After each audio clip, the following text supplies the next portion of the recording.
गिरीश भाई, अत्यंत विस्तृत अशी पार्श्वभूमी तुम्ही सुरतेची दिलेली आहे आणि ह्याच्यामुळे आता आपल्याला शिवाजी महाराजांच्या ज्या पुढच्या दोन सुरतेच्या मोहिमा आहेत आणि जो आपला आजचा विषय आहे तर ते सखोल समजायला आपल्याला या पार्श्वभूमीचा अतिशय फायदा होणार आहे. आता येऊया आपण मुख्य सुरतेच्या मोहिमेकडे. शिवाजी महाराजांनी सुरत निवडली आणि तिथे जायचा निर्णय घेतला. तर त्यांची पहिली जी सुरत मोहीम होती तर ती किती साली झालेली होती आणि तुमच्या मते महाराजांनी सुरतेला जायचा जो मार्ग होता तो कोणता मार्ग निवडला असण्याचा तर्क तुमचा आहे? कारण मगाशी तुम्ही जसं म्हणलात की तो मार्ग काही कुठल्या राजमार्गातनं जात नसावा, अर्थातच कुठेतरी आडरानातनं किंवा शत्रूला आपल्या मोहिमेचा मागमूस लागू न देता महाराज सुरतेपर्यंत पोहोचलेले होते.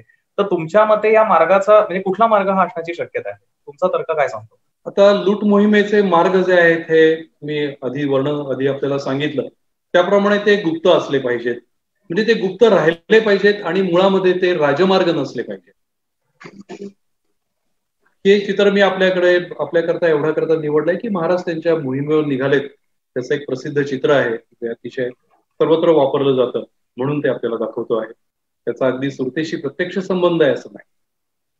तर सुरतेचा जाण्याचा जो मार्ग आहे हा पहिल्या लुटीचा जो मार्ग आहे हा त्यांनी जो केलेला आहे तो जी आपल्याला उपलब्ध माहिती आहे त्याप्रमाणे ते त्रिंबक राजाचं दर्शन घेऊन निघाले असं आपल्याला सांगण्यात आलेलं आहे.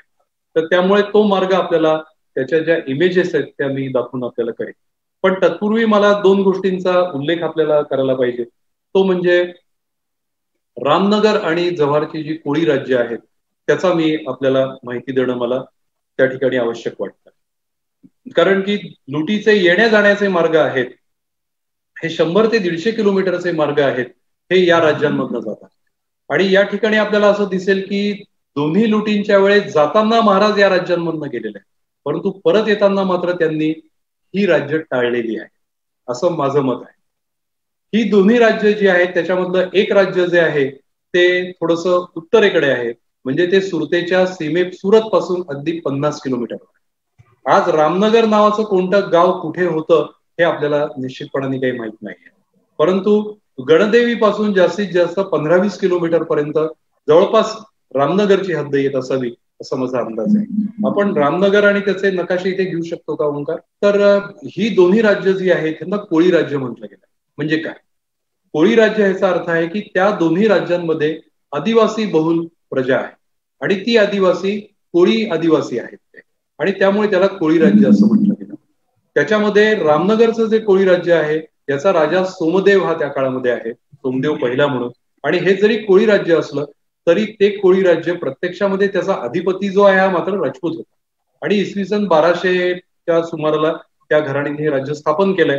आणि मुघल सम्राटांनी ते जिंकलं नाही, कदाचित तो राजपूत असल्यामुळे त्यांनी त्याला शिल्लक ठेवलं असावं आणि एवढ्या अंतर्गत भागात जाऊन ते जिंकणं आणि तिथे अंमल बसवणं हे अवघड जात असेल. त्याच्यानंतर जव्हारचं जे राज्य आहे हे कोळी राज्य आहे आणि तिथे मुकणे घराणं जे आहे हे अजूनही प्रसिद्ध आहे आणि ते स्वातंत्र्यापर्यंत ते संस्थान होतं हे आपल्याला माहिती आहे. जव्हारच्या मंडळींना त्याचा इतिहास पूर्णपणे माहिती आहे. तर राजा विक्रमशाह पहिला हे त्यावेळेचे राजे तिथे होते. तर ही जी दोन्ही राज्य आहेत ही दोन्ही राज्यांमधून हा जो मार्ग आहे हा जाण्याचा त्यांनी निवडला. जो राजमार्ग आहे सुरतेला जाण्याचा, महाराष्ट्रातून जाण्याचा मार्ग आहे हा दख्खनची राजधानी औरंगाबाद जी आहे त्या औरंगाबादहून मुल्हेर मार्गे जाण्याचा मार्ग आहे. अंकाई टंकाईहून मुल्हेर आणि मुल्हेरहून पुढे नंदुरबार वरतून सुरत असा तो मार्ग आहे. तर तो त्यांनी घेतलेला नाहीये. दुसरा किनारपट्टीकडून जाण्याचा अगदी मार्ग आहे तो पण त्यांनी घेतलेला नाहीये. तर हे दोन्ही मार्ग त्यांनी टाळलेले आहेत आणि त्यांनी मधून जाण्याचा जो मार्ग आहे तो निवडला.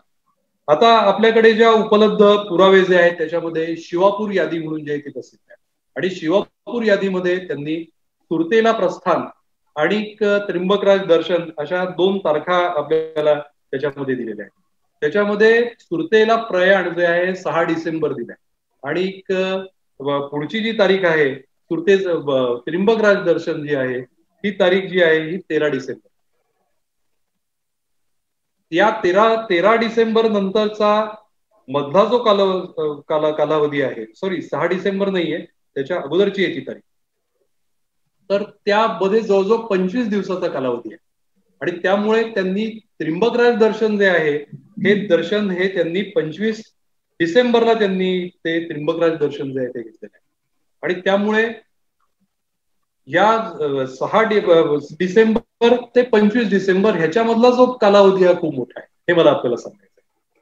त्या कालावधीमध्ये त्यांनी नक्की काय केलं ते आपल्याला माहित नाही, परंतु त्रिंबकराज दर्शन केलं ह्या जर का आपण ठरलं तर त्यांना त्रिंबकला जायला राजगडावरून म्हणजे पुणे परिसरातनं 2 मार्ग आहे.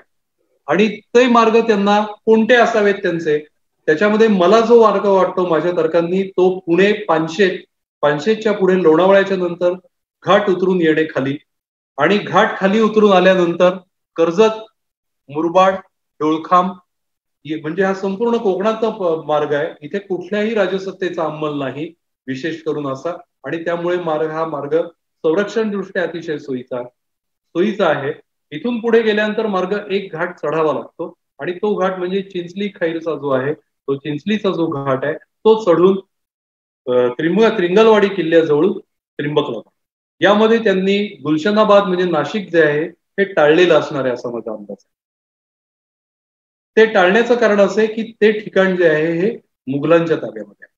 आता हा मार्ग निवडताना त्यांना एक घाट उतरावा लागणार आहे, म्हणजे लोणावळ्याच्या इथे त्यांना बोरघाट किंवा तत्सम घाट उतरावा लागणार आहे, आणि नाशिककडे येण्याकरता त्रिंबककडे येण्याकरता त्यांना एक घाट सह्याद्रीत पुन्हा चढावा लागणार.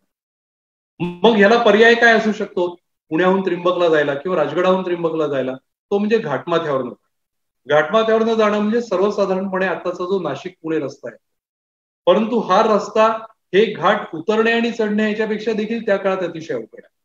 आणि त्या अवघड वाटेशिवाय आणखी महत्वाची अडचण त्याची अशी आहे की खुद्द पुणे आणि पुण्यानंतरची जी महत्वाची ठिकाणं आहेत ती म्हणजे नारायणगाव, जुन्नर, संगमनेर व नाशिक यापैकी कुठलीही ठिकाणं ही महाराजांच्या ताब्यात नाहीत. ती सगळी ठिकाणं मुघलांच्या ताब्यात आहे, आणि ठिकठिकाणी मुघलांची लष्करी ठाणी आहे. त्यामध्ये संगमनेर आणि जुन्नर ही त्यांची जिल्ह्याची ठिकाण. त्यामुळे या ठिकाणांवरून रस्ता निवडणं हे सोयीचं नाही, आणि जेवढा या ठिकाणांना सोडून जातील तेवढा तो रस्ता आणखीन लांबचा होत जाण्याची शक्यता आहे. कारण सर्वप्रथम हे आपल्याला लक्षात घ्यायला पाहिजे की सुरत म्हणजे राजगड ते सुरत हे अंतर किती? हे अंतर साधारणतः 550 किलोमीटर आहे.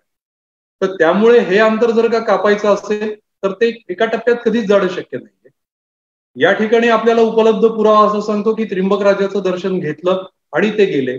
त्यामुळे त्रिंबकराजाचं दर्शन त्यांनी 25 डिसेंबरला त्यांनी घेतल्यानंतर त्यांना पुढे ते 3 जानेवारीला सुरतला पोहोचले. म्हणजे साधारणतः त्याच्यामध्ये 6 ते 7 दिवसाचा कालावधी आहे. आणि अंतर जे आहे हे राजगड ते त्रिंबक हे जे अंतर आहे हे साधारणपणे 350 किलोमीटर आहे, आणि पुढचं अंतर जे आहे ते 250 किलोमीटरचं. पहिल्या 350 अंतराला त्यांना किती दिवस लागले हे आपल्याला माहित नाही, कारण किती 25 दिवसाचा जो कालावधी आहे मधला त्याच्याबद्दल आपल्याला काहीच माहिती नाही. पण 25 डिसेंबर ते 3 जानेवारीचा कालावधी हा 6 ते 7 दिवसाच्या कालावधीमध्ये त्यांनी साधारणतः 250 किलोमीटर अंतर जे आहे हे गाठलेलं आहे. आणि जे अशक्य नाहीये, सर्वसाधारणपणे घोडदळाच्या वाटचालीला 50 किलोमीटर अंतर जे आहे हे होऊ शकतं असं मला वाटतं. तर त्यामुळे या प्रकारचं आहे. आता आपण पुढची इमेज घेऊया की त्रिंबकहून हा मार्ग आपण स्वीकारल्यानंतर त्रिंबकहून सुरतला ते कसे गेले असतील. तर त्रिंबकहून त्यांना पहिले गोंदे घाट जो आहे, मी ही माहिती मुद्दाम आपल्याला देतोय कारण की माझ्या श्रोत्यांमध्ये बरेचसे ट्रेकर्स मंडळी आहेत, घाट वाटांची माहिती असलेले आहेत, इतिहासाचे अभ्यासक पण असणार आहेत, आणि सर्वसाधारणपणे इतिहास जाणणारे आणि फिरणारे पण श्रोते असणार. तर आपल्याला कुठलीही लष्करी मोहिमा लक्षात घेताना त्या भागातली भौगोलिक परिस्थिती ही आपल्याला ध्यानात घ्यावी लागते. दुर्दैवाने पूर्वी इतिहासकारांनी त्यातले काही भौगोलिक वैशिष्ट्ये ती लक्षात घेतलेली नाहीत असं मला आज जाणवतं, पण आपल्याला ती लक्षात घ्यायला पाहिजे. त्यामुळे सह्याद्रीमधून आपल्याला कोकणाकडे जाताना, सह्याद्रीकडून आपल्याला मराठवाड्याकडे म्हणजे सह्याद्रीतून जाताना बऱ्याच वेळा घाटवाटा ओलांडूनच पुढे जावं. त्यामुळे त्रिंबक मधून जेव्हा आपल्याला सुरतला जायचंय आणि राजमार्गाने जायचं नाहीये तेव्हा आपल्याला कोकणातला घाट कोणता तरी खाली उतरावा लागेल, आणि त्यामुळे त्रिंबकच्या जवळचा घाट आहे हा गोंदे घाट हाच उतरायला सोयीचा आहे, जो दाभोशाच्या अलीकडे खाली उतरतो. त्यामुळे त्रिंबक, मोखाडा, दाभोसा आणि पुढे खानवेल, सिल्वासा, गंडेवी असा हा प्रवास असू शकतो.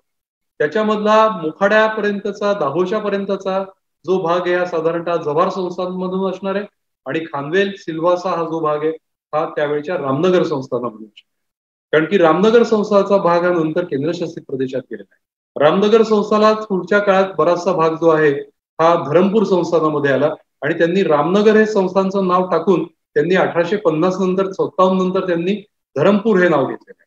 त्यामुळे आपल्याला रामनगर हे नाव पुढच्या काळात मिळत नाही, हा देखील मुद्दा या ठिकाणी आपण समजून घेतला पाहिजे. तर अशा प्रकारचा हा सुरत पर्यंतचा प्रवास असू शकतो की पहिला टप्पा हा मी आपल्याला दाखवल्याप्रमाणे राजगडापासून ते त्रिंबक पर्यंतचा, पुढचा त्रिंबक ते सुरत पर्यंतचा आणि एकंदर 550 किलोमीटरचं अंतर कव्हर होतं. आता ही मी तिसरी जी इमेज आपल्याला दाखवतोय ही एक प्रकारे म्हणून थेट प्रवास आहे आणि तो जो प्रवास आहे हा राजगडापासून ते सुरत पर्यंत. ती इमेज मी आपल्याला दाखवण्याचं कारण असं आहे की सर जदुनाथ सरकार जे प्रसिद्ध मोठे अभ्यासक आहेत त्यांनी आपल्या हौस शिवाजीमध्ये असं त्यांनी म्हटलेलं आहे की ही जी स्वारी आहे ही त्यांनी या मार्गाने केलेली आहे आणि म्हणजे कोकणामधून हा जो प्रवास आहे या मार्गाने केलेली आहे आणि त्यावेळेला त्यांनी या दोन्ही राज्यांचं जे सहकार्य आहे ते त्यांनी मिळवलंय आणि त्यांची पथकं पण त्यांच्या सैन्यामध्ये सामील करून घेतलीत, म्हणजे जव्हार आणि रामनगरच्या राज्यात. एका दृष्टीने पाहिलं तर हा सर्वात सरळ मार्ग आहे सुरतला पुणे परिसरातनं जाण्याचा. याच्याकरता इथे एक घाट खाली उतरावा लागतो आणि संपूर्ण सुरत पर्यंत मार्ग सरळ आहे. आणि नंतर मला आपल्याला पुन्हा मी माहिती देताना हा मार्ग पुन्हा आपल्याला दाखवायचा आहे कारण सुरतेच्या लुटीचा पहिल्या लुटीच्या परतीचा मार्ग हाच आहे आणि तो हाच आहे ठरवण्याचं का कारण आहे ते मी तुम्हाला नंतर समजावून देईन. पण या ठिकाणी सर जदुनाथांचं जर का आपण प्रमेय स्वीकारलं तर हा मार्ग असू शकतो, पण मग त्याला त्रिंबकराज दर्शनाचा जो पुरावा आहे तो आड येतो. पण त्रिंबकराज दर्शनाच्या पुराव्यात मला स्वतःला एक अडचण अशी वाटते की त्रिंबकचा किल्ला, त्रिंबक गाव, त्याचा परिसर आणि खुद्द नाशिक गुलशनाबाद हे त्या काळी महाराजांच्या अंमलाखाली नाही. त्यामुळे त्या भागात जाण्याचं रिस्क त्यांनी घेतलं असेल का, धोका पत्करला असेल का एवढं सैन्य घेऊन जाऊन, याची मला थोडीशी साशंकता माझ्या मनात आहे. परंतु उपलब्ध पुरावा तो आहे म्हणून मी ते मार्ग आपल्या पुढे दाखवले, पण हा पण एक पर्याय आपल्या पुढे ठेवलेला आहे. गिरीशभाई, आपण आता पहिल्यांदा महाराजांनी जी सुरतेची लूट केलेली त्याकडे जाण्याचा मार्ग तुम्ही समजावून सांगितला, पण महाराज सुरतेला पोहोचले आणि सुरतेची मोहीम सुरू झाली. पण ही जी पहिली सुरतेची मोहीम होती ही अत्यंत नाट्यमय घटनांनी युक्त अशी मोहीम होती. तर पहिल्या सुरतेच्या मोहिमेमध्ये नक्की काय कोणत्या घटना घडलेल्या होत्या? बरोबर. याकरता आपल्याला आणखीन एक गोष्ट अशी लक्षात घ्यायला पाहिजे की या सुरतेच्या पहिल्या मोहिमेमध्ये सैन्य संख्या काय असावी. सैन्य संख्या जी आहे ही साधारणपणे 8 ते 10 हजाराचं घोडदळ जे आहे हे निश्चितपणाने त्यांच्या बरोबर आहे, कारण की जे इतर उपलब्ध पुराव्यानुसार आपल्याला दिसतं.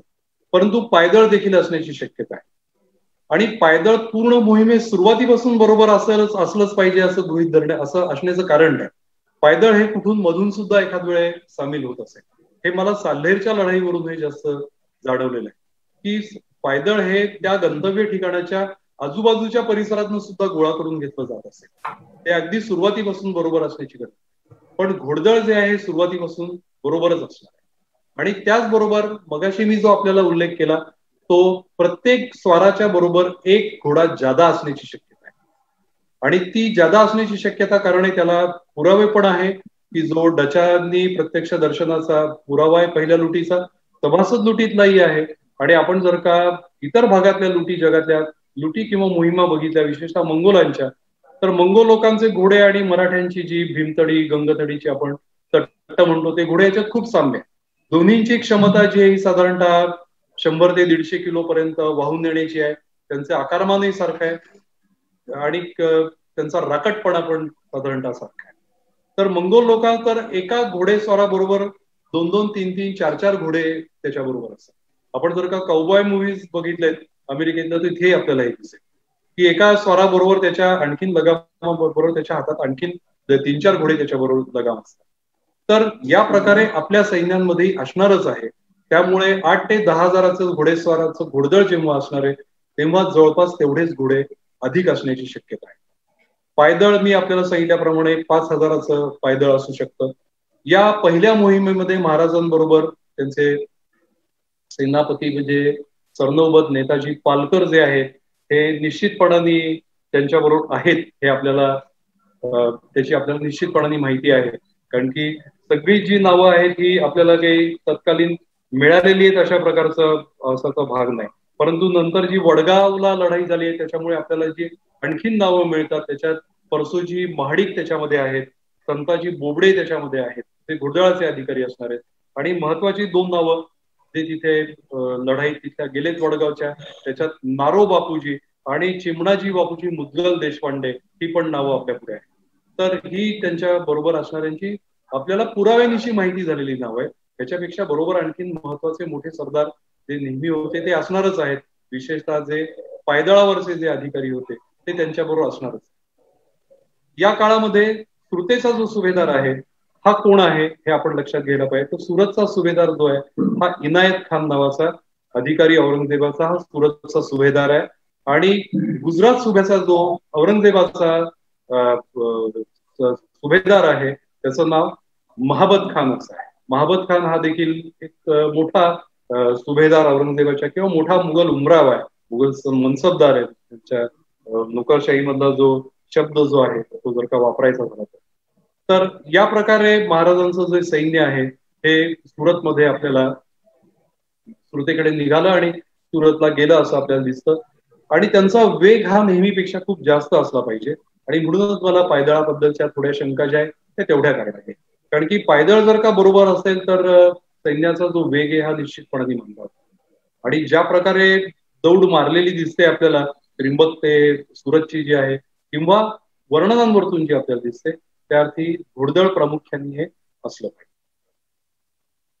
आता ओंकारने विचारलेले आहे की प्रत्यक्ष लुटीचं जे आहे वर्णन ते आपण ध्यानात घेऊया की ते साधारणतः 4 जानेवारीच्या सुमाराला त्या परिसरात गेले आणि 5 जानेवारीला सुरतच्या अलीकडे ते आले आणि त्यांनी एक असा प्रकारचा एक त्याला म्हणून एक दिशाभूल करणारा असा जो एक निरोप आहे हा सुरतच्या त्यांनी तिथल्या असा एक त्यांनी पाठवून दिला किंवा एक अशी वदंता त्यांनी प्रस्तुत केली की मी औरंगजेबाचा म्हणजे मी मुघल सरदार आहे आणि मला अहमदाबाद जवळचं पाटण आहे तिथले काही बंडाळी जी आहे त्याचा बंदोबस्त करण्याकरता मी चाललेलो. अशा प्रकारचं त्यांनी एक माहिती तिथे सोडून दिली. परंतु ही बातमी जी आहे ही सुरतमध्ये पोहोचली आणि त्यामुळे सुरतमध्ये धावपळ सुरू झाली आणि इनायत खान जो आहे हा घाबरला आणि त्यांनी महाराजांकडे त्यांनी पाठवलं की आपण कोण आहात आणि कशा करता आलेला, या प्रकारे काही आपण इथे अशा प्रकारे काही करू नये, पुढे येऊ नये आपण अशा प्रकारे. आणि याला दुजोरा जो आपल्याला मिळतो तो डच वखारी मधला जो अधिकारी आहे ज्याचे पुरावे आपल्या दृष्टीने महत्वाचे ठरतात त्याचं नाव आहे वोल्कार्ड आयव्हरसेन्स. त्यांनी बरंच लिखाण करून ठेवलेलं आहे, ते पुरावे आपल्याला उपयोगी पडतात. त्याचबरोबर इंग्रज वखारी मधला एक पाद्री आहे म्हणजे धर्मगुरू आहे जॉन लेस्कॅलिऑट. त्या लेस्कॅलिऑटची जी माहिती आहे ती देखील आपल्याला सुरत करता महत्वाची, कारण की संपूर्णपणे बहुतांशी उपलब्ध पुरावे हे इंग्रज आणि डचांनी लिहून ठेवलेल्या कागदपत्रांमधले पुरावेच आपल्या डोळ्यासमोर आहेत. या ठिकाणी ही आपल्याला दिसते ही इंग्रज वखार आहे, त्याचं मी पुढे वर्णन करीन.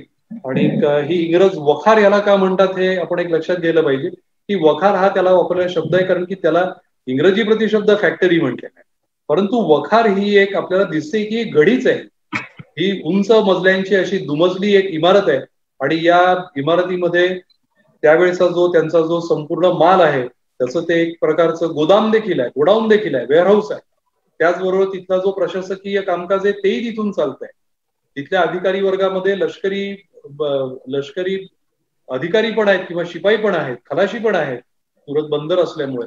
त्यामुळे ते काही संपूर्णपणाने ते कमर्शियल बिल्डिंग ज्याला आपण म्हणू एक व्यापारी इमारत आहे असं नव्हे, तर ती एक प्रकारे लष्करी व्यापारी अशी दोन्ही प्रकारची इमारत आहे. ती एक लहानशी गढीच आहे. असं हा इंग्रज वखारीचाच वेगळ्या अँगलनी घेतलेला एक मिळालेला फोटो आहे. हे सर्व फोटो गुगलवरतून घेतलेले आहेत आपल्याला माहिती आहे. हा डच वखारीचा फोटो आहे. डचांचं देखील या काळामध्ये इथे चांगल्यापैकी बस्तान बसलेलं आपल्याला दिसतं आणि त्यांचा देखील तिथे व्यापार आहे. डच लोकही हे दर्यावर्दी आहेत. काही लढायांमध्ये तर डचांनी पराभव पण केलेला आहे आणि त्याच्यावरचे काही उत्कृष्ट पिक्चर पण आपल्याला ऍडमिरल म्हणून प्रसिद्ध चित्रपट आहे त्याच्यात डचांनी इंग्रजांचा पराभव केलेला आपल्याला बघायला. हा डच वखारीचाच फोटो आहे. हा जो आहे अधिकारी याचं नाव आहे जॉर्ज ऑक्झिंडन. हा जॉर्ज ऑक्झिंडन हा या वेळेला सुरत कौन्सिल जी आहे, म्हणजे तिथली जी एक समिती आहे, त्याचा तो प्रेसिडेंट आहे, त्याचा प्रमुख आहे, त्याचं नाव आहे जॉर्ज ऑक्झिंडन. आणि जॉर्ज ऑक्झिंडन हा खूप कर्तबगार आणि हुशार असा अधिकारी आहे. आणि पुढच्या काळामध्ये जेव्हा मुंबई, म्हणजे त्या काळामध्ये मुंबई त्यांच्या ताब्यात आलंच होतं 1663 मध्ये, मुंबई बंदर पोर्तुगीजांकडून. तर हा एक पहिला गव्हर्नर जो आहे मुंबईचा, हा जॉर्ज ऑक्झिंडन. आता जेव्हा मी सुरतचं वर्णन करणार आहे तेव्हा हा नकाशा आपण थोडा मनात ठेवला तर आपण बरं होईल. कारण की या ठिकाणी ही तापी नदी आहे, या तापी नदीला लागून इकडे इंग्रज वखार आहे. ही उत्तरकालीन आहे, म्हणजे ही 18व्या शतकातली इंग्रज वखार आहे, मूळ वखार इथे नाही आहे. म्हणजे आता कदाचित जे अवशेष बघायला मिळतात ते या वखारीचे तुम्हाला.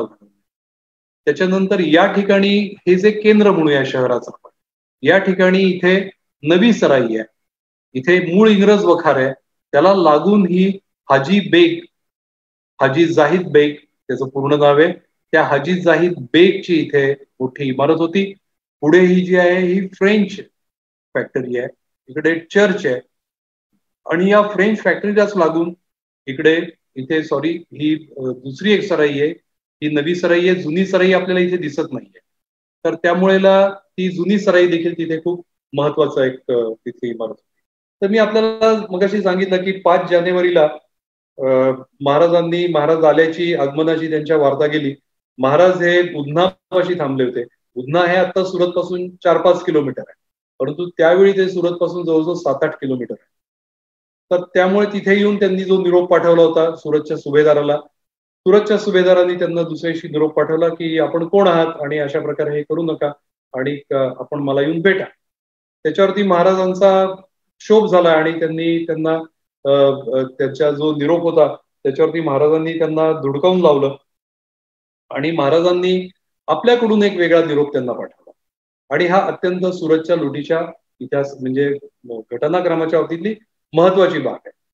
महाराजांनी आपल्या दूतांकरवी सुभेदाराला असा निरोप पाठवला की सुरतेतले 3 महत्वाचे जे व्यापारी आहेत, हा म्हणजे मगाशी उल्लेख केला मी तो बिरजी व्होरा, त्याच्यानंतर हाजी कासिम बेग आणि हाजी जाहिद बेग आणि हाजी कासिम, या तिघांनी मला येऊन भेटावं, माझ्याशी वाटाघाटी कराव्यात आणि मला जे देण्याची रक्कम जी आहे ती ठरवून घ्यावी.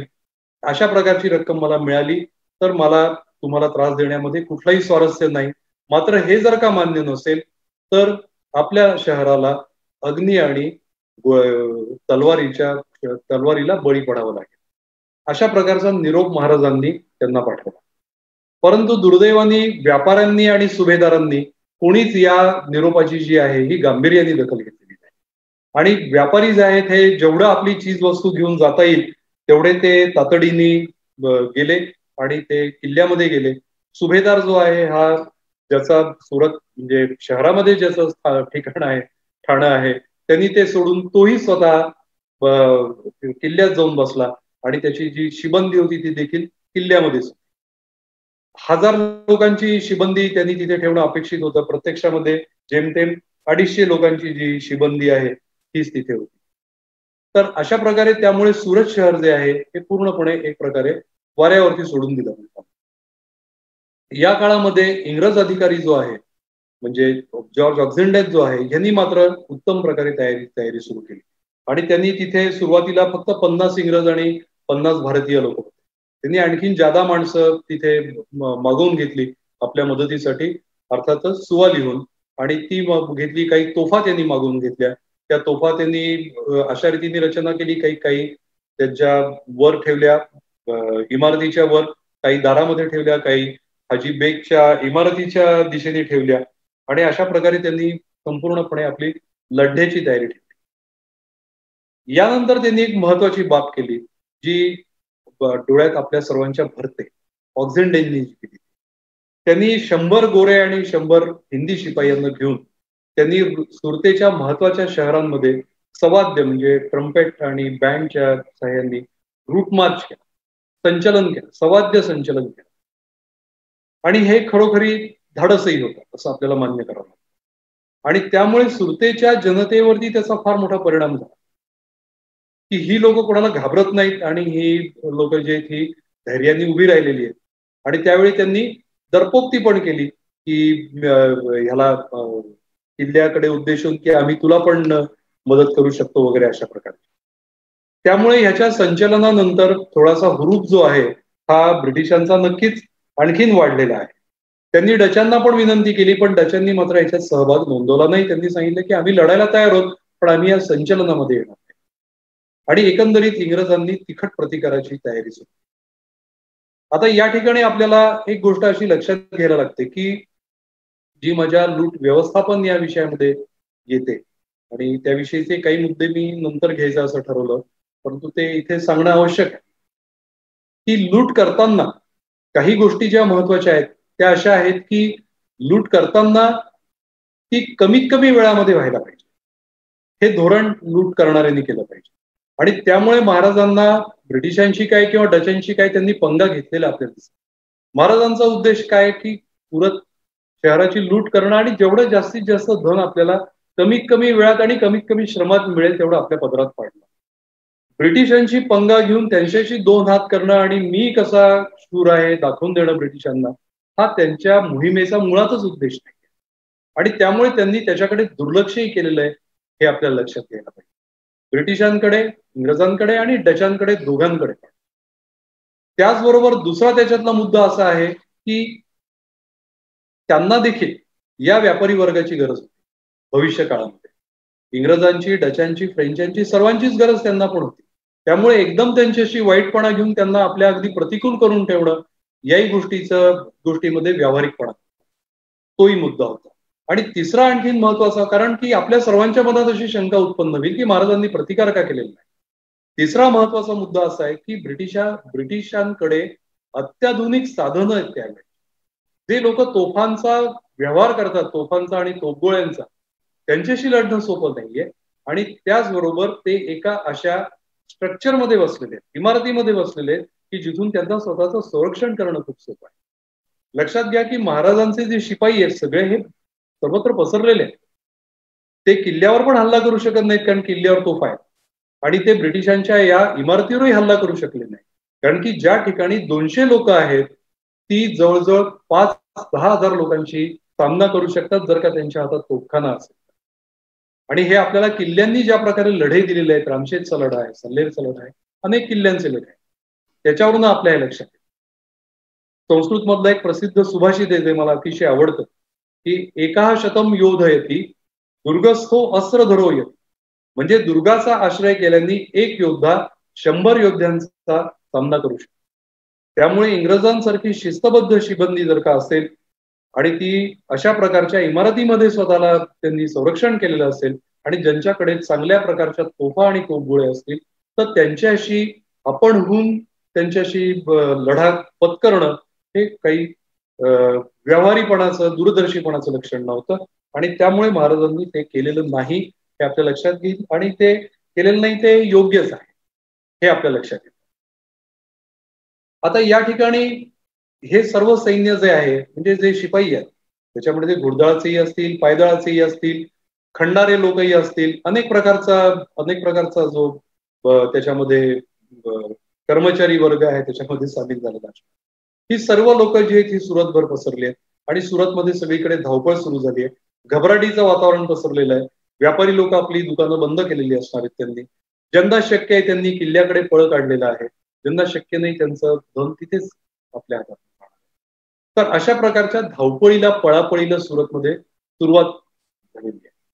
आणि या काळामध्ये मराठ्यांनी अनेक प्रकारच्या इमारती जिथे ते खंट्या लावलेल्या आहेत, म्हणजे कुऱ्हाडीच्या साह्यांनी किंवा पहारीच्या साह्यांनी ते वाडे जे ते खणून काढून माहिती गोळा करून तिथे खणायला पण सुरुवात. त्यामुळे महाराजांच्या तयारीमध्ये या प्रकारची लोक देखील निश्चितपणाने असणार आहेत की ज्यांना या प्रकारची साधनं पण असणार आहेत आणि या प्रकारची माहितगार माणसं पण असणार आहेत. तर या प्रकारे सुरू झालेली आहे. या ठिकाणी एक महत्वाचा व्यक्ती आपल्या या वर्णनामध्ये येतो सुरतच्या आणि त्याचं नाव आहे अँथनी स्मिथ. हा एक मोठा सबढव्या असा प्रकारचा माणूस, हिकमती असा माणूस आहे आणि फारसा प्रामाणिक नसावा असं एकंदरीत त्याच्या चरित्र आणि चारित्र्यावरून आपल्याला दिसतं. हा अँथनी स्मिथ हा सुवालीहून उतरून इंग्रज वखारीकडे चालला असताना तो मराठ्यांना आढळला आणि त्याला मराठ्यांनी अटक केली आणि त्यांना महाराजांपुढे हजर केलं. या अँथनी स्मिथनी बऱ्याचशा गोष्टी नोंदवल्यात आणि त्याच्या वर्णनामधून आपल्याला बऱ्याचशा गोष्टी मिळतात. मात्र तो एक प्रकारचं दुहेरी भेदनीती करतोय, म्हणजे डबल क्रॉसिंग करत असावा असं देखील त्याच्यामधनं आपल्याला दिसतं, आणि जे आपल्याला नाकारता येत नाही. कारण की त्याच्या करवी महाराजांनी इंग्रज वखारीकडे खंडणीची मागणी केलेली आहे, आणि ज्यामुळे खंडणी म्हणजे वखारवाल्यांचा संशय आपल्या माणसावर अधिक निर्माण झाला की अँथनी स्मिथनी सगळी माहिती दिली असावी इंग्रज वखारीची, तिथल्या संरक्षणाची, तिथल्या धनाची, असा यांचा समज त्यांचा तिथे झालेला आपल्याला दिसतो. त्याचबरोबर इथिओपिया या देशातला वकील पण तिथे आलेला होता. हा वकील देखील त्यांच्या महाराजांच्या म्हणजे लोकांच्या हाती पडला, आणि त्यांनी औरंगजेबाकरता आणलेली सोन्याची जी पालखी होती ती पालखी यावेळी महाराजांच्या हातामध्ये पडली. अशा प्रकारचं दिवसभर वातावरण होत असताना साधारणतः संध्याकाळच्या सुमाराला शिवाजी महाराजांच्या लोकांनी हाजी बेग, जसं मी आता घर आपल्याला दाखवलं आणि जसं मी आधी वर्णन पण केलेलं होतं, त्या हाजी बेगच्या वाड्याकडे मराठ्यांचे लोक आले. हाजी बेगचा वाडा इंग्रजांच्या वखारीला लागूनच असल्यामुळे इंग्रज लोक सावधान झाले आणि त्यांनी वरती जाऊन तिथे त्यांनी पण मारा सुरू केला, आणि त्यांच्या माऱ्यामुळे तिथून मराठ्यांनी तिथून काढता पाय घेतला, आणि त्यामुळे हाजी बेगचं घर जे ते त्यावेळी वाचलं, आणि त्याचं संपूर्णपणे त्याची जी काही हे होती तिथली लूट करणं ही काही मराठी सैनिकांना शक्य झाली नाहीये. आता यानंतर रात्रभर सुरत शहर जे आहे हे तिथे आगी लागायला सुरुवात झाल्या, आणि याच काळात नेमकं काय होत होतं की अतिउत्साहापोटी जो सुभेदार जाऊन लपला होता त्या सुभेदारांनी तिथून सुरतच्या किल्ल्यामधून तोफगोळ्यांचा मारा सुरू केला, आणि सुरतचा किल्ला हा सुरत शहरामध्येच असल्यामुळे, तापी नदीच्या काठी असल्यामुळे ते सर्व जे गोळे आहेत ते आपसूक सगळं जनतेमध्येच पडत होते, आणि बहुसंख्य घरं जी आहेत ही सुरतेमध्ये ती शाकारलेली घरं होती. मी मगाशीच आपल्याला सांगितल्याप्रमाणे अतिश्रीमंत वर्ग आणि गरीब वर्ग असे दोनच वर्ग त्या काळात आहेत, आणि त्यामुळे ती अशी अनेक प्रकारची जी घरं होती ती आगीच्या भक्ष्यस्थानी पडायला सुरुवात झाली. त्यामुळे वेगाने आगी लागायला सुरुवात झाली आणि संपूर्ण शहर हे आगींनी वेढलं गेलं. या संपूर्ण धूर जो आहे हा सर्वत्र पसरला, आणि अशा प्रकारे पहिली रात्र जी गेली, आणि 7 जानेवारीला हा दिवस उजाडला. 7 जानेवारीला अँथनी स्मिथ जो आहे हा पुन्हा मराठ्यांच्याच ताब्यामध्ये आहे, आणि मराठ्यांच्या ताब्यात असताना त्यांनी तिथला पुन्हा घटनाक्रम जो लिहून ठेवलाय तो आपल्या दृष्टीने अतिशय महत्वाचा आहे. 7 जानेवारीला त्यावेळेला गुरुवार आहे, आणि त्या घटनाक्रमांमध्ये अँथनी स्मिथनी असं वर्णन करून ठेवलंय की हात तोडण्याच्या शिक्षा वगैरे तिथे दिल्या जात होत्या, आणि काही लोकांचा शिरच्छेद पण केले जात होते वगैरे वगैरे. ह्याच्यातल्या सर्व माहिती जी आहे ही खरी नसून काही माहिती अतिशयोक्त देखील. त्याच वेळेला अँथनी स्मिथनी एका महत्वाच्या प्रसंगाचा उल्लेख केला, आणि जो महाराजांच्या इतिहासामध्ये एक महत्वाचा प्रसंग आहे आपल्या दृष्टीने, कारण की महाराजांवर प्रत्यक्ष हल्ला असा कधी आजपर्यंत झाला नाही, नंतरही पुढे कधी झाला नाही, अगदी आग्र्याच्या प्रकरणात पण झाला. अँथनी स्मिथच्या म्हणण्यानुसार, आणि ज्याला जसा मी आधी उल्लेख केला जो पादरी होता जॉन लास्केलियॉर, त्यांनी पण दुजोरा दिलेला आहे की या दोघांनी असं म्हणजे त्यांनी दुजोरा दिला. अँथनी स्मिथने असं वर्णन केलंय की एक दूत व एक तरुण मुसलमान माणूस हा किल्लेदाराकडून आला, छावणीमध्ये आला, आणि छावणीमध्ये त्यांनी आल्यानंतर त्यांनी महाराजांना असं सांगितलं की मी सुलतानाकडून आलेलो आहोत, आणि तुम्ही हे इथे असं काही करू नये या प्रकारचं काम, आणि तिथून तुम्ही परत जावं अशा. त्याच्यावरती महाराजांनी असं उद्गार केले की तुझा जो सुभेदार आहे तो काय आम्हाला समजतो, आम्ही काय बांगड्या भरल्यात का, म्हणजे आम्ही काय बायका आहोत का, असं अशा प्रकारचं शोभाने महाराजांचा संताप झाला, आणि त्यांनी उत्तर दिलं. आणि हे ते उत्तर महाराजांनी देत असतानाच त्या तरुणांनी आपल्याकडचा खंजीर उपसला आणि तो महाराजांवर वार करणार, एवढ्यामध्ये महाराजांच्या अंगरक्षकांनी त्याचा वरच्यावर हात तोडला. मात्र रक्ताच्या ज्या चिळकांड्या होत्या त्या महाराजांच्या अंगावरती उडाल्या, आणि सर्वत्र एक प्रकारचे एकदम वातावरण हाहाकार झाला एक प्रकारे, आणि सर्वत्र आरडाओरडा झाला, वातावरण तंग झालं. काही लोकांचे मराठ्यांनी त्या ह्याच्यामध्ये त्यांचे मुर्दे पण पाडले, परंतु महाराजांनी अतिशय शांत राहून सगळं वातावरण शांत केलं, आणि त्यांनी ताबडतोब मृत्यूदंड जे ते थांबवले. नाहीतर हे प्रकरण आणखीन पुढे वाढत गेलं असतं. काही महाराज गेले अशी पण अफवा त्या थोड्याशा काळामध्ये तिथे त्या तंबूमध्ये पसरली. तर हा जो प्रसंग आहे हा अशा प्रकारचा एक महत्वाचा प्रसंग तिथे ह्यांनी आपल्या पुढे आणलेला आहे. आणि हात तोडण्याच्या वगैरे शिक्षा ज्या आहेत त्या तिथे दिल्या जात होत्या. त्या मध्ययुगामध्ये त्या नेहमीच दिल्या जात असत. त्या काही मोठी गोष्ट. या काळामध्ये एक ग्रीक व्यापारी आहे, त्याचं नाव निकोलास कोलोस्ट्राम. हा व्यापारी डचांच्या वखारीमध्ये गेला, कारण हे वर्णन आपल्याला डचांकडून. आणि त्यांनी डचांना असं सांगितलं की मी शिवाजीचा दूत म्हणून मी तुमच्याकडे आलोय.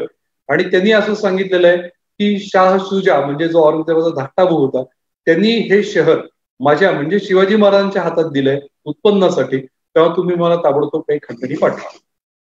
त्याच्यावरती कोलोस्ट्राला डच लोकांनी असं सांगितलं की आम्ही व्यापारी मंडळ आहोत, आम्ही इथे काही रोकड रक्कम ठेवत नाही, त्यामुळे आमचा नाईलाज आहे. आणि त्यामुळे तो परत गेला तिथून. आणि मात्र कारण डचांनाही माहिती होतं की सुजा जो आहे हा अराकानमध्ये यापूर्वी 3 वर्षापूर्वी मृत्यू पावलेला होता, त्यामुळे या बातमीमध्ये काही तथ्य नाहीये. या दिवशी दुपारी 2 वाजेच्या सुमाराला 25 मराठी सैनिक आहेत हे पुन्हा इंग्रज गटाने इंग्रज वखारीकडे गेले, पण इंग्रजांच्या प्रतिकारामुळे त्यांना तिथून परत यावं लागलं. संध्याकाळच्या सुमाराला डच वखारीकडे मराठे गेल्याचा पण उल्लेख आहे. आणि त्यामुळे डच पुन्हा तिथे काहीसे भयभीत झाले. मात्र त्यांचा आग लावण्याचा विचार होता तो त्यांनी अंमलात आणला नाही. आणि सुदैव पण मात्र यावेळेला सर्वत्र आगी सुरतमध्ये लागल्या होत्या. आणि सगळं आकाश जे आहे हे दुपारच्या संध्याकाळच्या वेळेला सूर्य मावळल्यासारखं होतं. इतका काळोख आकाशामध्ये झाला होता. मात्र वारा वेगळ्या दिशेने वाहत असल्यामुळे डचांनी असं लिहून ठेवलंय की आमची वखार त्याच्यातनं बचाव. परंतु त्यांनी असं लिहून ठेवलंय की प्राचीन काळामध्ये जी शहरं होती ट्रॉय आणि सोडोम ही जशी जळत होती आणि त्यांची जशी दयनीय अवस्था झालेली होती, तशा प्रकारची अवस्था सुरत शहराची जी आहे ती त्यावेळी झालेली असं त्यांनी लिहून ठेवलं. आणि रात्री तर असं उलट झालं, दिवसा अंधार झाला होता आणि रात्री ज्वाळांमुळे सगळ्या आकाशामध्ये एक प्रकारचा प्रकाश जो आहे तो तिथे पसरलेला. याच वेळेला सुरतमध्ये एक अशी अफवा निर्माण झाली की या अफवेमध्ये अशी अफवा निर्माण झाली म्हणजे की महाराजांची 40 गलबत जी आहेत ही सुरतमध्ये दाखल झाली. परंतु या बातमीमध्ये काही तथ्य नव्हतं आणि त्यामुळे ती तशी अफवाच. परंतु अशा प्रकारची अफवा झाली म्हणजे महाराजांच्या आरमाराचा दबदबा वाटायला सुरुवात झालेली होती असं आपण त्याच्यामधून म्हणायला काही हरकत नाही. या नंतरचा जो दिवस येतो तो 8 जानेवारीचा येतो. आणि 8 जानेवारीच्या दिवशी म्हणजे जे काही आणखीन ज्या काही घटना घडल्या त्या आपण जाणून घेऊया.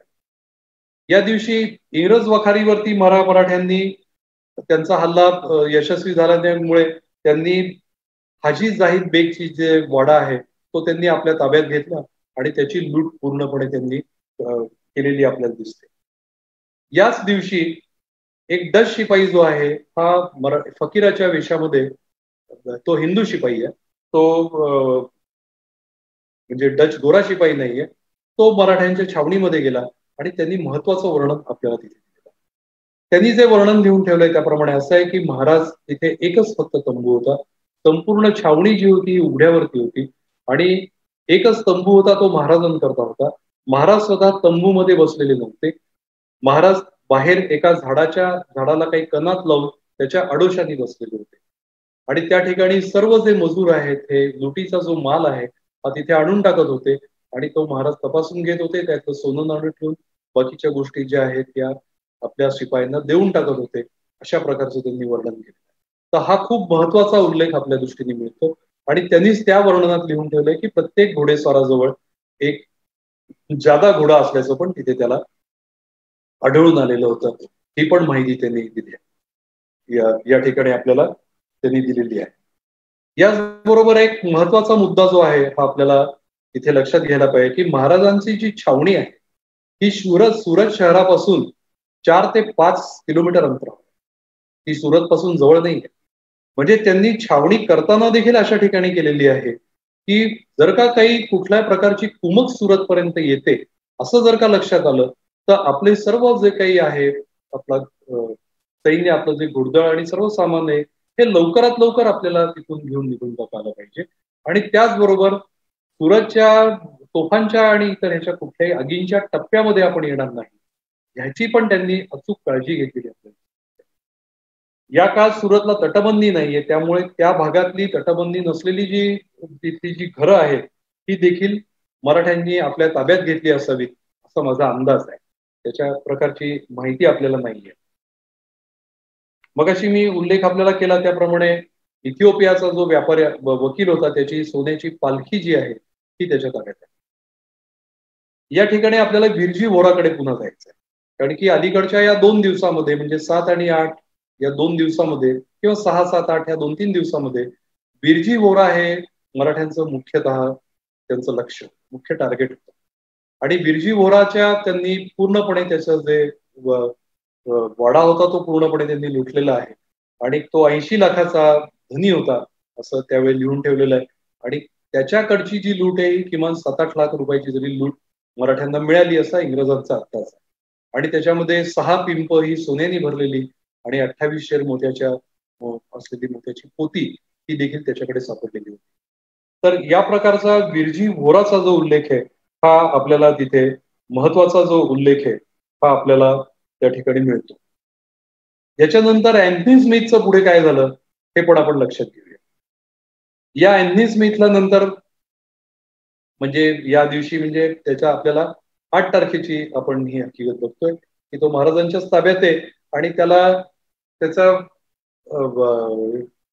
हात तोडण्याची त्याला महाराज त्याला शिक्षा त्यांनी दिलेली होती.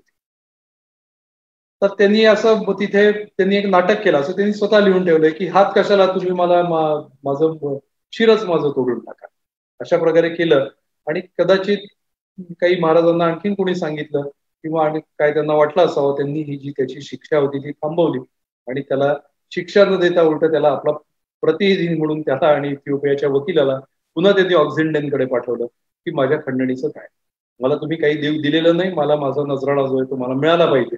परंतु या ठिकाणी त्यांनी इथे मात्र त्यांनी त्याच्याकडून 300 रुपये घेतले अँथनी स्मिथ कडून, कारण की त्यांना लक्षात आलं की याची काही फार अवकात नाहीये, ह्याची देण्याची ऐपत पण नाहीये.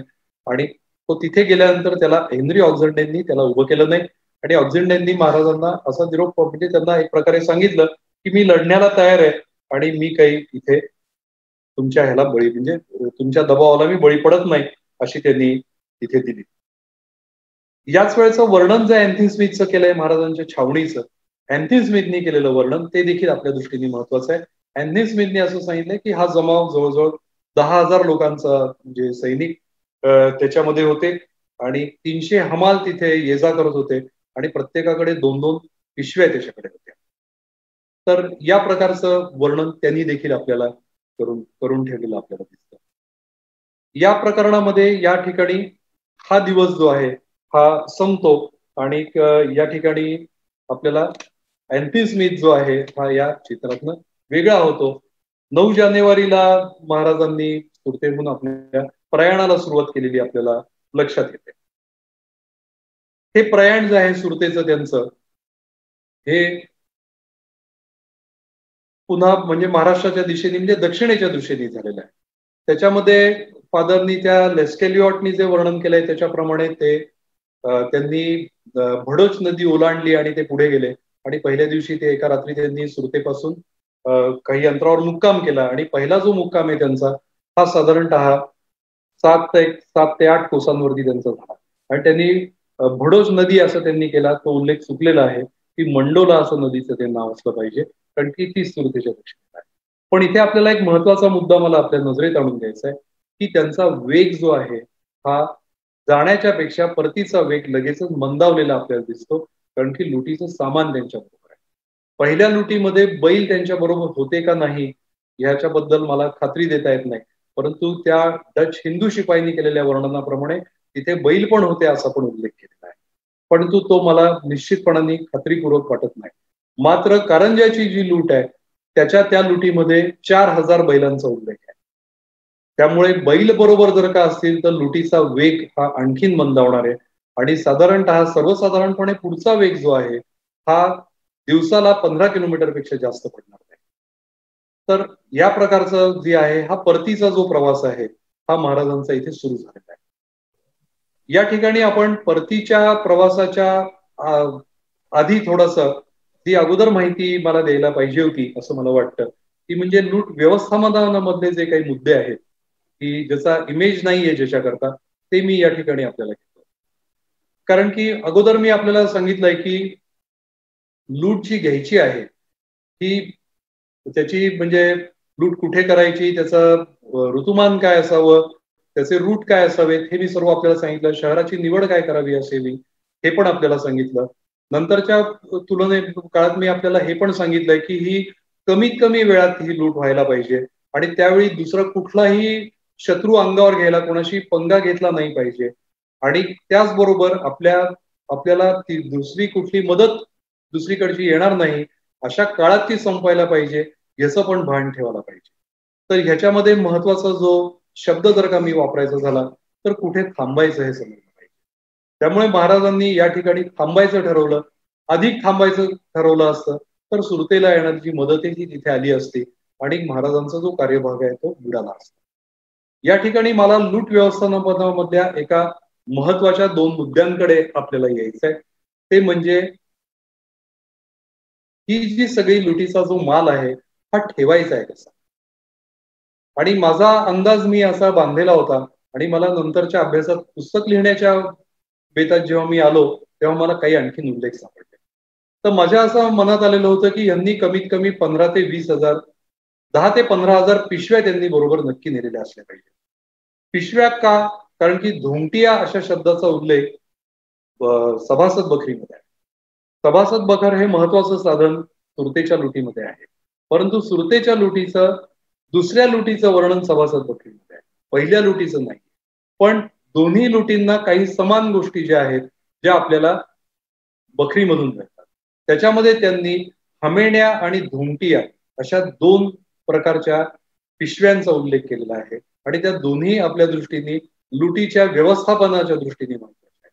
आणि महत्वाची गोष्ट अशी आहे की त्या अगोदरच करून घेऊन जाणं गरजेचं आहे. ज्याच्यामधल्या हमेण्या ज्या आहेत या तागाच्या पिशव्या असण्याची शक्यता आहे आणि हमेण्या म्हणजे उंच पिशवी आहे. ही 2-2 पिशव्यांचा जो उल्लेख आता यांनी केला आहे होता अँनी स्मिथनी की 300 हमालेतून त्यांच्या हातात 2-2 पिशव्या आहेत. या हमेण्या असण्याची शक्यता आहे की ज्या एका हमेण्यामध्ये बऱ्यापैकी 15-20-25 किलो सुद्धा एकेका हमेणीमध्ये कदाचित ऐवज बसत असू शकावा. आणि दुसरा जो उल्लेख आहे सभासद बखरींनी केलेला धोंगटिया अशा शब्दाचा की धोंगटिया या घोड्यावरती लादण्याच्या दुपेडी पिशव्या म्हणजे घोड्यावरती लादल्या की त्या 2 पुढं आहेत त्याला किंवा 2 पिशव्या आहेत. एका पिशवीमध्ये 2 उपपिशव्या आहेत आणि घोड्याच्या प्रत्येक बाजूला एक पिशवी जाणार आहे साईड्स. म्हणजे स्वार बसल्यानंतर त्याच्या एका बाजूला एक आणि एका बाजूला एक त्याची पिशवी जाणार. आणि या पिशवीची क्षमता लक्षात घेता त्या कातड्याच्या असल्या पाहिजेत आणि कदाचित अगदी मजबूत अशा तागाच्या असू शकतील पण कातड्याच्या असण्याची जास्त.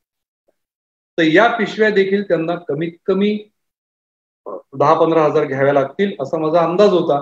आणि मला त्याच अर्थाचं एक इंग्रज वखारीचं पत्र मला मिळालं की शिवाजींनी, मी इथे एकेरी उल्लेख करतोय कारण त्या पत्रात एकेरी उल्लेख आहे की शिवाजींनी 20,000 पिशव्या करून घेतलेल्याची माहिती आमच्याकडे आली आणि नक्कीच तो कुठल्या तरी लुटीला जात असतो. तर यावरून आपल्या लक्षात येतं की अशा प्रकारच्या पिशव्या, कारण की त्या काळ लक्षात गेल्यानंतर सुरतमध्ये गेल्यानंतर काही ऑर्डर देता येणार नाही की मला तुम्ही आता 20,000 पिशव्या करा. आज आपल्याला मास्क मिळवायचे त्याला आपल्याला अडचण येते की जवळजवळ 3 आठवड्याच्या कालावधीमध्ये आपल्याला मास्क आणि टेस्टिंग किट्स कोरोना विरुद्ध लढण्याची आपल्याला उभी करण्याकरता वेळ. तर इथे तर अवघा 2-3 दिवसाचा. त्यामुळे या सगळ्या तयारीनिशी तिथे जावं लागतं आणि म्हणून मी त्याला लूट व्यवस्थापन हा शब्द वापरला. तो हा जाणीवपूर्वक वापरला की निव्वळ एक मनात आलं आणि एखाद्या ठिकाणी जाऊन तुम्ही काहीतरी करून आले आणि घेऊन आले अशा प्रकारचा हा प्रकार. तो अतिशय नियोजनबद्ध आहे. ते नियोजन अतिशय आधीपासून करावं लागतं. त्याच्यानंतर काही मुद्दे जे आहेत हे देखील मी आता या ठिकाणी घेतोय. त्याच्यामधले ते म्हणजे वहनाचे मुद्दे. आता ह्या लुटीचं मी आपल्याला मगाशी एक असा जाताना उल्लेख केला की 100 ते 150 किलो एका ह्याची घोड्याची क्षमता आहे. या करणी तुम्ही जर का 10,000 घोडे जर का गृहीत धरले आणि त्याच्यावरती साधारणतः 100 किलोचा माल जर का गृहीत धरला तुम्ही तर तो जवळजवळ 1000 टन जो आहे तो माल तिथे होतो काय, की तेवढ्या प्रकारचा तेवढा माल जो आहे हा सुरतेमधून नेलेला असणार आहे, असा एक आकडा मी आपल्या पुढे आणू शकतो. पण अर्थात हा माझा तर्क आहे. त्यामुळे आणखीन एका मुद्द्याकडे आपल्याला यायचंय की या लुटीचा माल जो सगळा एकत्र तिथे आणल्यानंतर त्याची वर्गवारी करणं, मी आता केलेल्या सांगितल्याप्रमाणे धोमटिया किंवा अन्य प्रकारच्या पिशव्यांमध्ये तो वर्गवारी करून तो लावणं, त्याची बांधाबांध करणं, तो घोड्यावरती लादणं आणि मग तिथून. आणि हे सर्व करत असताना लुटीच्या घेण्याची काळजी आणखीन एक महत्वाची बाब आहे त्याच्यामध्ये, की आपला सेवक वर्ग यापैकी कुठल्याही मौल्यवान गोष्टींचा अपहार करत नाही न पळवत नाही न ते याकडे देखील लक्ष. परंतु इथे देखील आपल्याला एक महत्वाचा उल्लेख मिळतो, तो सुरतेशी प्रत्यक्ष संबंधित नाहीये. तो तारीखे दिलखुशा लिहिणारा जो आहे भीमसेन सक्सेना, त्याच्या वर्णनात आहे की शिवाजी त्याच्या माणसांच्या बाबतीमध्ये अतिशय काळजी, त्याची माणसं अतिशय इमानदार होती आणि अतिशय काळजी घेतली जात असे की अशा प्रकारचा कुठलाही माल हा सेवकांच्या हाती परस्पर गायब होत नसे. तर ही काळजी देखील खूप घेण्याची गरज आहे. म्हणजे कुठे थांबावं ते समजलं पाहिजे, त्याचबरोबर आपले सेवक वर्ग त्याच्यातला माल जो आहे हा पळवणार नाही, लुटणार नाही स्वतःच परस्पर, ह्याची काळजी घेतली पाहिजे आणि तो माल सुखरूपपणे आपल्या गंतव्य ठिकाणी म्हणजे आपल्या स्थानी परत आणता आला पाहिजे. या ठिकाणी सुरतमध्ये घडलेल्या ज्या धार्मिक गोष्टींच्या बाबी आहेत, त्याच्यानंतर चर्चमध्ये झालेल्या घटना आहेत, अबालवृद्धांच्या बाबतीतल्या आहेत, त्याचा मी पुढच्या एका मुद्द्यामध्ये उल्लेख करणार आहे, कारण की मुख्यतः त्या पहिल्या लुटीशी संबंधित. औरंगजेबानी याच्यानंतर काय केलं ते लक्षात आपल्याला घ्यायला लागतं. तर सुरतेच्या त्याच्याकरता पहिली गोष्ट म्हणजे सुरतेच्या पहिल्या लुटीचा आकडा किती होता. तो हा आकडा जो आहे सुरतेच्या पहिल्या लुटीचा सुमारे 1 कोटीचा आहे, आणि जो ब्रिटिशांनी ठरवलेला आकडा आहे आणि जो पाऊंड स्टर्लिंग मध्ये पण आहे आणि रुपयांमध्ये पण त्यांनी कन्वर्ट म्हणजे आपल्याला दिलेला आहे. आणि हा आकडा रास्त वाटतो की तो सगळ्या प्रकारचे तिथली जर का त्यांच्या हातात सापडलेलं जे साधन सामुग्री आहे त्याची ते एक प्रकारे ती किंमत आहे त्यांनी लावलेली जी आहे. त्यामुळे पहिल्या लुटीचा आकडा आहे हा सुमारे 1 कोटीचा जो आहे हा आकडा आहे.